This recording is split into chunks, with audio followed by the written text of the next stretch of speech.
Well, here's a little stove update. We got her all tinned up on the sides here, and got a piece on the top, but we still got to tin that box there and a little bit behind it. I got the damper in. That works good. All the sides are done, and I also rigged up something on the inside. I changed a little bit. Yeah, I'm gonna have to relight that sucker, but yeah, after I relight this, I'll go inside and I'll show you what I did on that today. Well, there we go. It's starting up again. What I like to do to get them started is I take some newspaper, lay it down, like roll it up in tubes and lay it down in there, and then I set some pine across the top, a couple layers of that, and then throw some oak up above top of that, and I light the paper, and she usually takes off pretty quick. So we'll shut the door and we'll just let that heat up in there and start getting that oak fired up, and should be good to go. I like this. The door shuts right around that little inlet pipe for the fire. Sweet. And there I got all my little chunks of pine for starting it. So now that I got it stoked, we'll go inside and I'll show you what I got there. Well, here's my latest addition. I wasn't happy with the way this big radiator fan was working. Seemed like it just pumped out too much air, and it never really got hot behind here. So what I went ahead and did is I found this regular household squirrel cage fan off of something, I'm not sure what, and wired it into a power cord I pulled off of a VCR there, and I bent up a little air duct thing and out of license plates, put her all together, and it works pretty good. I'll go ahead and plug it in, and it gets real hot when the stove is warmed up.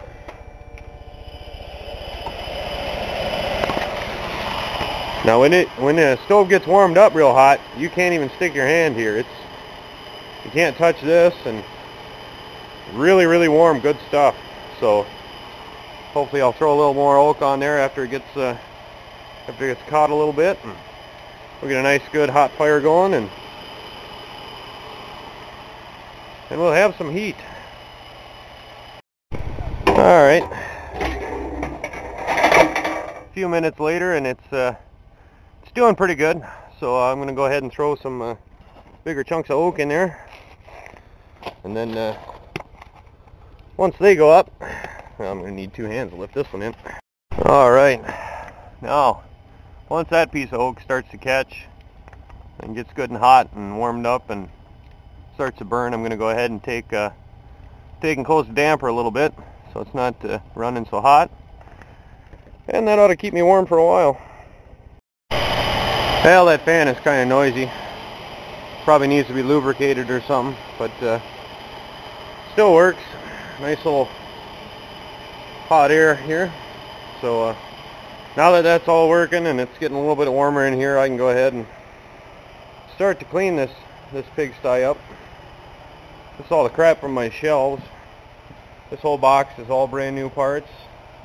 Got a couple of brand new ones here. That's brakes for the Oldsmobile. Oil filters everywhere. A stack of gaskets and another box of parts. I've got used parts in some of the rest of the boxes. Oh, and plenty of various oils and sprays and stuff I didn't even know I had. So I'll have to sort through that as I go. Time to clean this mess up.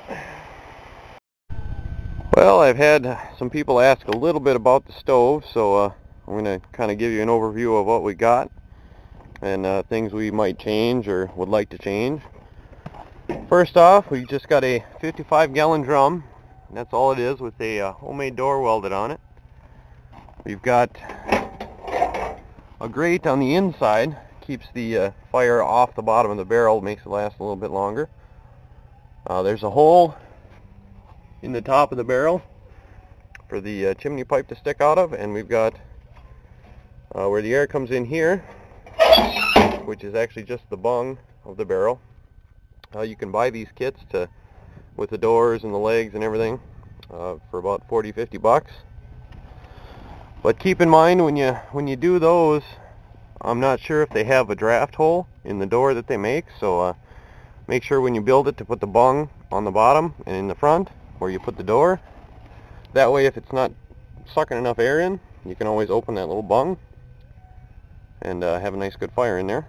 The box it's in is just a box made out of wood with a cement board all the way around, and then a little insulation in there, and it's wrapped in tin to kind of hold the heat.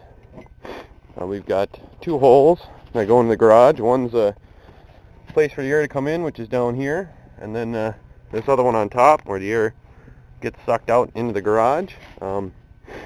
We still got to tin that, not done yet.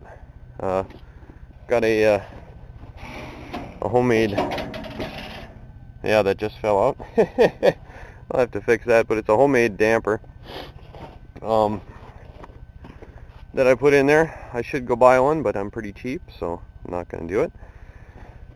And that's basically it for the outside. I'll go ahead and go inside and show you what we got going on there. And here's what we have on the inside. There's the inlet hole, which I think made too big, but we can always cover it back up. And then I've just got a fan coming out of the other hole where the hot air comes through and blows out of here. It's a pretty simple setup. If we had the opportunity to do it, I would probably put the stove inside. That way we can capture all the heat that comes out of it, or at least most of it. But well, there's no real good place to put it in here. There's not a whole lot of floor space in this part, the part we want to heat, and can't stick it on that wall. That one goes directly outside, but there's just no place to put it. And that's actually just a tarp hanging. The wall's behind that, so we can't run it up here and stick it out that way. Well, I mean, we could, but it would be a really long section of pipe, so we don't want to do that. Same on this side. We could have stuck it straight through, I guess, the ceiling somewhere, but then we'd have to go up on the roof and cut a hole, and it just was a pain in the ass. So we didn't do it that way. But if you had the opportunity, I would put your stove inside. Also, what I would do is have a second barrel on top of the burning barrel to catch more of the heat.